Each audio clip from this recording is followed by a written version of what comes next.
मेरे प्रिय विद्यार्थियों, क्लास में हार्दिक स्वागत है। मेरा हार्दिक नमस्कार स्वीकार करिए। जय श्री कृष्णा, राधे राधे। कैसे हैं आप सब? और मुझे उम्मीद है अब आपकी पढ़ाई को दोबारा से रीस्टार्ट करने का समय आ गया है।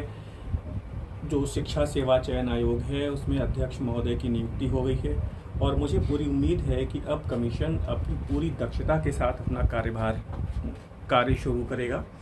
और इसी संदर्भ में मुझे लगता है कि आपकी उत्तर प्रदेश टीजीटी और पीजीटी की जो परीक्षाएं हैं वो लगभग दिसंबर में संभावित हैं। तो अब आपके पास 3 महीने हैं रिवीजन के लिए, प्रैक्टिस के लिए, और अब आप मेरे साथ लगातार क्लास में जुटिए और अपनी पढ़ाई को एक बार अच्छे से पूरा रिवाइज करिए। तो आज की इस श्रृंखला में आपका हार्दिक स्वागत है। क्लास की शुरुआत करते हैं बिना किसी भूमिका के। पहला प्रश्न है, और चूंकि इस श्रृंखला में आज मैंने मॉडर्न इंडिया के प्रश्न ही रखे हैं और ये प्रश्न कुछ ऐसे हैं कि जो आपके लिए हो सकता है एक आध प्रश्न परीक्षा में निर्णायक रोल प्ले कर जाए। तो फिलहाल आइए शुरू करते हैं। और पहला क्वेश्चन आप स्क्रीन पर देख पा रहे होंगे। किस क्रांतिकारी का मानना था कि सहृदयता क्रांतिकारी का विशेष गुण है?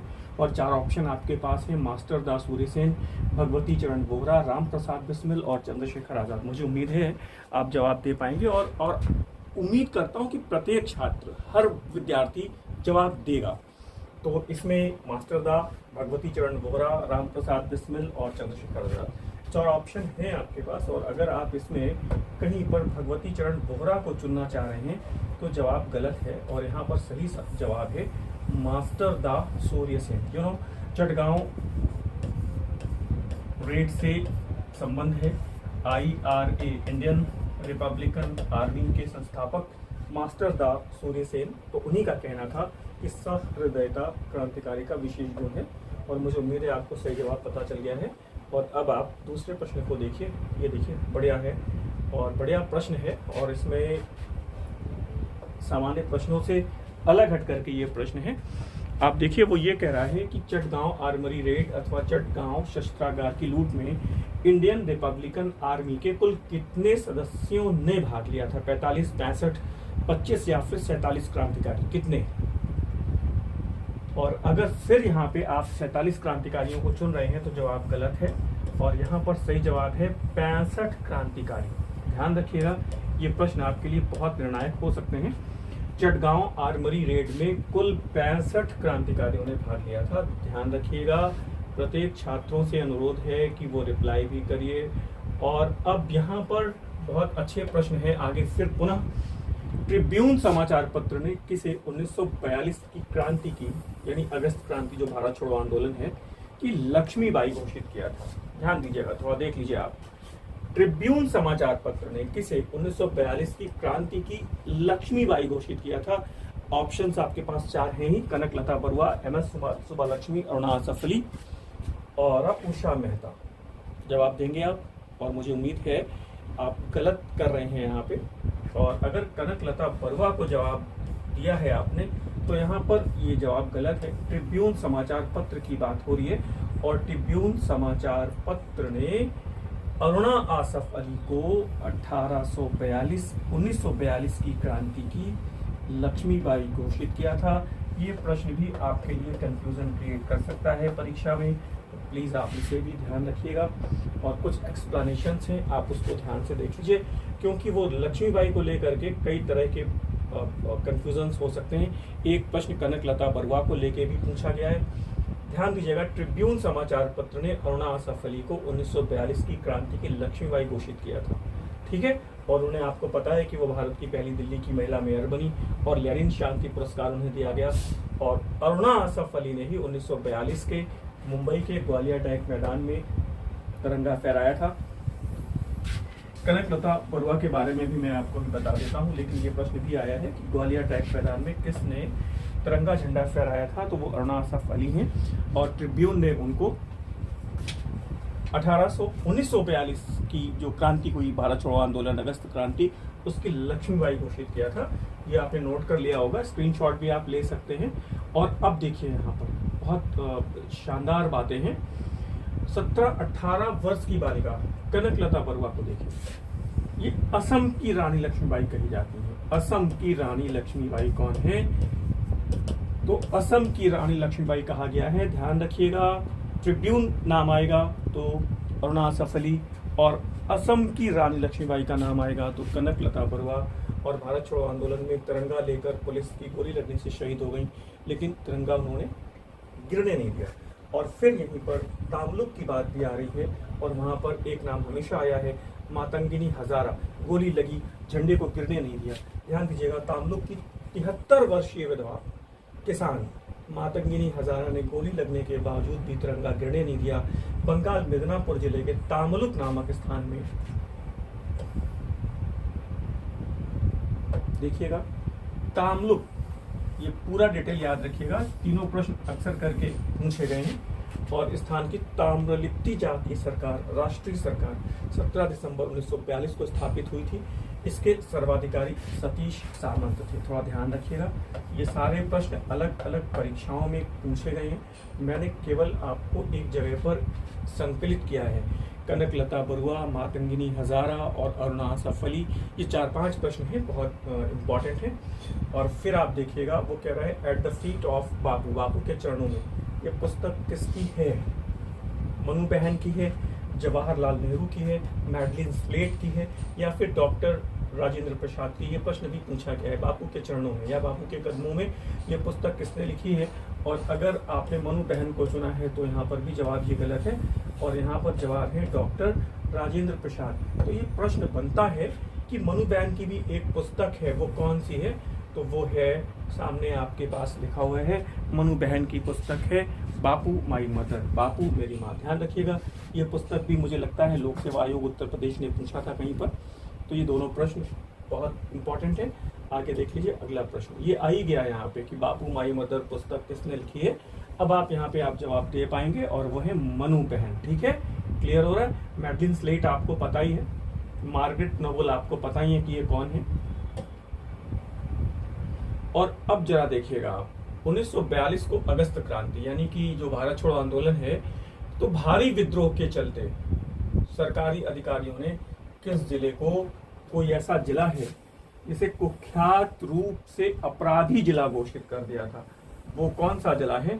बलिया है, सारण जिला बिहार, सतारा महाराष्ट्र, मिदनापुर तामलुक बंगाल। अब आपको इसमें यह बताना है कि कुख्यात रूप से अपराधी जिला भारत छोड़ो आंदोलन के दौरान ब्रिटिश सरकार ने किसे घोषित किया। और अगर फिर से आप जवाब दीजिए, और अगर आप जवाब बलिया को चुन रहे हैं तो ये जवाब भी गलत है, और यहाँ पर सही जवाब है सारण जिला बिहार। ये आपकी उम्मीदों से परे प्रश्न है, और मुझे उम्मीद है, पता नहीं कौन सा प्रश्न, ईश्वर करे कि इसमें से एक आध प्रश्न आपकी परीक्षा में काफ़ी मददगार साबित हो जाए। मेरी ऐसी कोशिश है, नए नए प्रश्नों को लेकर हम लोग अब कोशिश करेंगे, लगातार मिलते रहें क्लास में। और मेरी एक ऑनलाइन टेस्ट सीरीज शुरू हो चुकी है, जिसमें कि हर पेपर में हम लोग 120 से 125 प्रश्न हल कर रहे हैं। आप जुड़ना चाहें तो इस पैकेज में मेरे साथ जुड़ सकते हैं। 20 प्रश्न पत्रों का पैकेज हम लोग न्यूनतम आप ले सकते हैं। प्रत्येक प्रश्न पत्र में 120 से 125 प्रश्न होते हैं, जो तीनों खंडों में बराबर विभाजित होंगे। और एज वेल हम लोगों की भविष्य में अभी कुछ और भी प्लानिंग्स हैं, वो आपको समय पर पता चलती रहेंगी।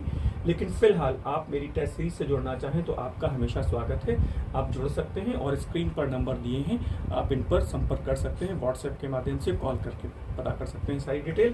तो फिलहाल हम लोग अब अगले क्वेश्चन की ओर आते हैं, और क्वेश्चन नंबर 7 आपके पास है। यहाँ पे ये देखिए, भारत छोड़ो आंदोलन को किसने एक विद्यार्थी किसान मध्य वर्गीय विद्रोह की संज्ञा दी थी? ये बहुत बढ़िया प्रश्न है। अब इसमें भी जवाब पता नहीं आप क्या चुनेंगे। आप पहले इस प्रश्न को एक बार फिर से देख लीजिए, क्या कह रहा है। भारत छोड़ो आंदोलन को किसने एक विद्यार्थी किसान मध्य वर्गीय विद्रोह की संज्ञा दी? Doctor RC. Majumdar, doctor BR. Ambedkar, doctor Amba Prasad और F.G. हचिंस। कौन है? और बी.आर. अम्बेडकर को चुन रहे हैं तो भी जवाब गलत है, हचिंस को चुन रहे हैं तो भी जवाब गलत है, और यहाँ पे जवाब है डॉक्टर अम्बा प्रसाद। और मुझे उम्मीद है ये सारे प्रश्न आप नोट कर लीजिएगा, नोट कर रहे होंगे, नए प्रश्न हैं ये सब। और ये देखिए, यहाँ पर एक और बात आ गई है रिमार्क में। इतिहासकार F.G. हचिंस ने भारत छोड़ो आंदोलन को स्वतः प्रवर्तित क्रांति, स्पॉन्टेनियस रेवोल्यूशन की संज्ञा दी थी, और ये पुस्तक उन्होंने 1971 में लिखी थी। ध्यान रखिएगा, ये बहुत इंपॉर्टेंट बात है। एक प्रश्न ये भी बन सकता है आपके लिए कि भारत छोड़ो आंदोलन को स्वतः प्रवर्तित क्रांति की संज्ञा किसने दी? तो जवाब आपके पास है F.G. हचिंस। ठीक है, ठीक चल रहा है, ठीक कर पा रहे? प्रश्न कैसे हैं? आपको उम्मीद है कि पढ़ा होगा आपने, और अगर नहीं पढ़ा है इन प्रश्नों को तो आप नोट कर लीजिएगा। अब देखिए, फिर वही बात आ गई, वहीं से फिर एक प्रश्न बन गया है कि भारत छोड़ो आंदोलन को किसने स्वतः प्रवर्तित क्रांति की संज्ञा दी? तो जवाब यहाँ पर आपके सामने ही है, हचिंस है। अगले प्रश्न की ओर आते हैं, ये देखिए, और ये रिमार्क आप स्क्रीनशॉट ले सकते हैं, लेना चाहें तो ले लें। दोनों ही बातें, स्पॉन्टेनियस रेवोल्यूशन की बात है और विद्यार्थी किसान मध्यवर्गीय विद्रोह की बात है। आप इसका स्क्रीनशॉट ले सकते हैं और आगे बढ़ते हैं हम लोग। क्वेश्चन नंबर 9, भारत छोड़ो आंदोलन के दौरान ब्रिटिश सरकार ने किसकी गिरफ्तारी के लिए 5,000 रुपए का इनाम घोषित किया था? बहुत बढ़िया बात है। किसकी गिरफ्तारी के लिए? अरुणा आसफ अली हैं, उषा मेहता हैं, जय प्रकाश नारायण हैं, या डॉक्टर राम मनोहर लोहिया हैं? किसकी गिरफ्तारी के लिए ब्रिटिश सरकार ने 5,000 रुपए का इनाम घोषित किया था? जवाब देंगे आप, और चाहे तो दे सकते हैं, और फिलहाल ये दोनों ही जवाब गलत हैं, जयप्रकाश नारायण और राम मनोहर लोहिया, और इसमें जवाब है अरुणा आसफ अली। देखिएगा, 1942 की क्रांति की रानी लक्ष्मीबाई ट्रिब्यून ने घोषित किया है, तो अरुणा आसफ अली 5,000 रुपए का इनाम घोषित किया गया है इनके लिए। और क्वेश्चन नंबर 10 देख लीजिए, ये देखिए यहाँ पर एक रिमार्क है, स्क्रीनशॉट ले लीजिए।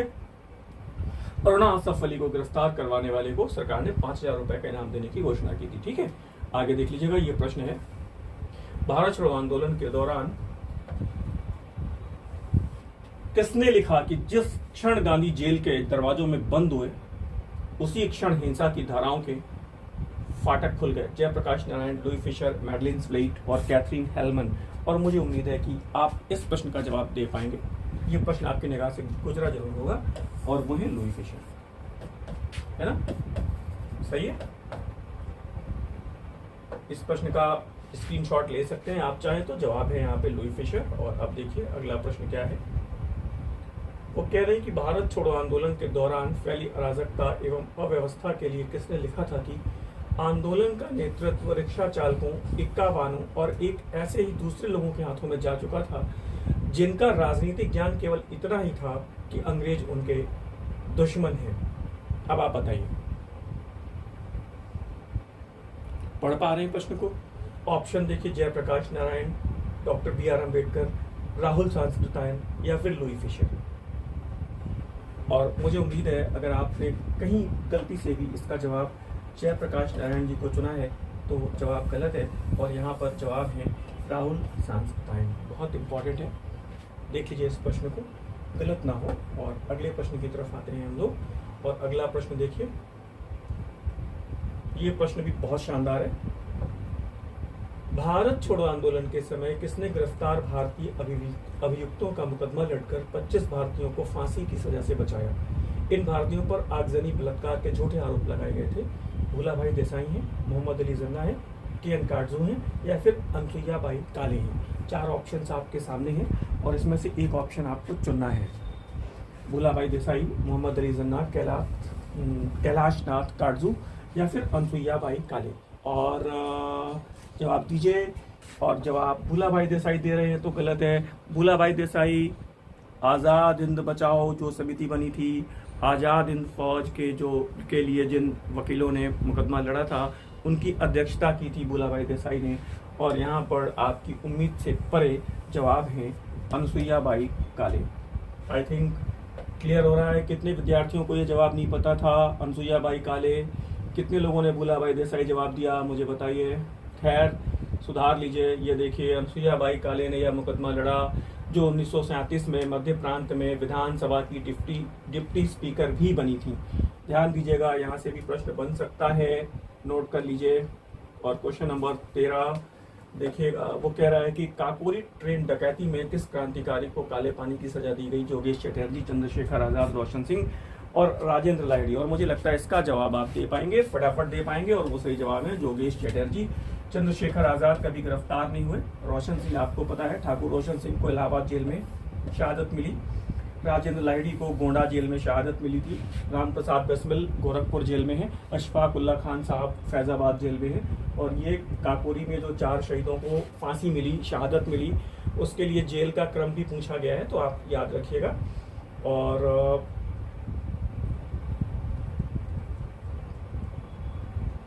क्वेश्चन नंबर 14 स्क्रीन पर आ चुका है और वो कह रहे हैं कि आर टॉटेनहम रिपोर्ट का संबंध कहां से है।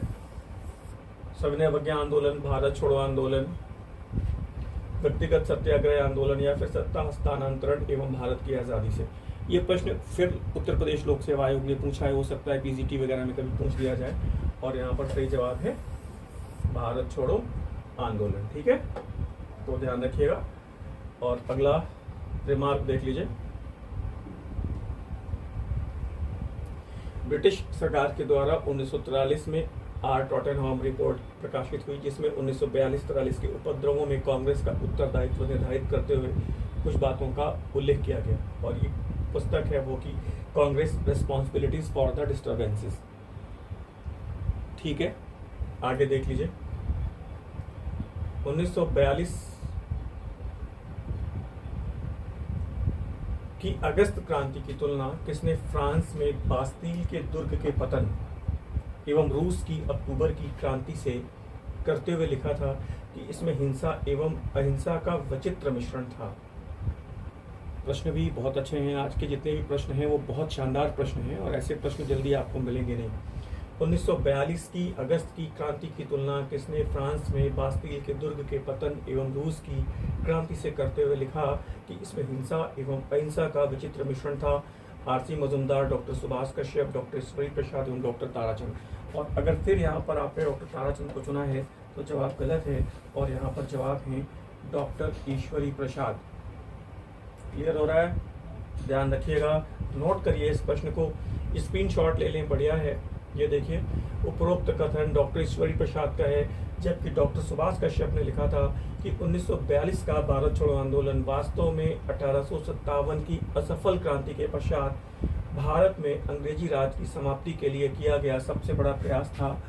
डॉक्टर सुभाष कश्यप को भी आप ये स्टेटमेंट देख सकते हैं और आपको शायद जानकारी हो या ना हो, डॉक्टर सुभाष कश्यप की भारतीय राष्ट्रीय आंदोलन पर एक बहुत शानदार पुस्तक है।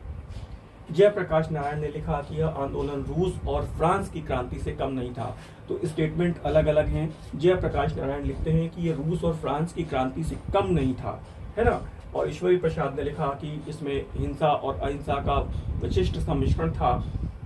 और ईश्वरी प्रसाद का ये स्टेटमेंट आप देख ही सकते हैं। और सुभाष कश्यप का स्टेटमेंट है कि ये सबसे बड़ा 57 के बाद सबसे बड़ा प्रयास किया गया। ठीक है, तो आगे देख लीजिए। क्वेश्चन नंबर 16 है, 1942 के भारत छोड़ो आंदोलन के संदर्भ में किसने लिखा कि 1942 का भारत छोड़ो आंदोलन वास्तव में 1857 की। तो अब जवाब यहाँ पे आपको पता है, ये प्रश्न अभी मैंने डिस्कस किया रिमार्क में, डॉक्टर सुभाष कश्यप। ठीक है, नेक्स्ट क्वेश्चन देख लीजिए आप।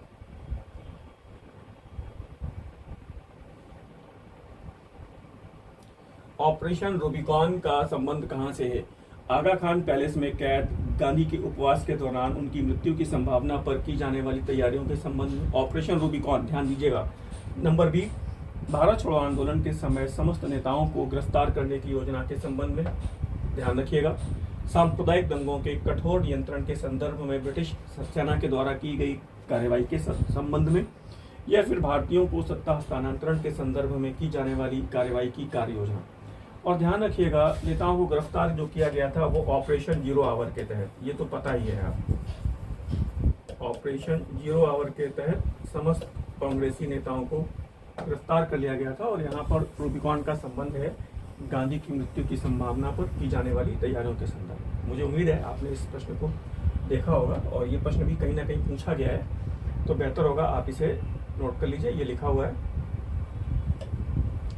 भारत छोड़ो आंदोलन के समय गांधी के 21 दिन के उपवास के दौरान उनकी मृत्यु की संभावना पर ब्रिटिश सरकार ने उनके शव को ले जाने के लिए एक विमान तैयार कर रखा था। आधे दिन के राजकीय अवकाश की घोषणा भी कर दी थी और सारी तैयारी कर ली थी और इसी योजना को ऑपरेशन रूबिकॉन का नाम दिया गया। ठीक है, और नेक्स्ट क्वेश्चन है, आप देखिएगा, भारत छोड़ो आंदोलन के दौरान, ये प्रश्न भी बहुत अच्छा है।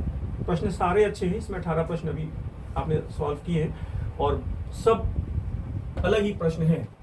अभी तक ये पूछा गया कि समानांतर सरकार कहाँ बनी, बलिया की समानांतर सरकार चित्तू पांडे के नेतृत्व में बनी। अब ये कह रहे हैं कि चित्तू पांडे की जो सरकार थी उनका कार्यकाल कितने दिनों का था, 1 माह, 1 सप्ताह, 45 दिन या फिर 21 दिन। और अगर आपने फिर से चुना है 1 माह तो यहाँ पर जवाब गलत है और यहाँ पर जवाब है 1 सप्ताह। चित्तू पांडे की जो सरकार है वो समानांतर सरकार बलिया में 1 सप्ताह चली थी और इसके बाद इसका अस्तित्व समाप्त हो गया। तो फिलहाल मुझे उम्मीद है आज आपने 18 प्रश्न इसमें हल किए हैं। 18 प्रश्नों में आपने लगभग 25 से 26 नई जानकारियां आपने प्राप्त की। मेरे साथ अब लगातार क्लास में जुड़े रहिए। आपकी परीक्षाएं दिसंबर में प्रस्तावित हैं, संभावित हैं, तो 3 महीने का पर्याप्त समय है आपके पास प्रैक्टिस के लिए, रिवीजन के लिए।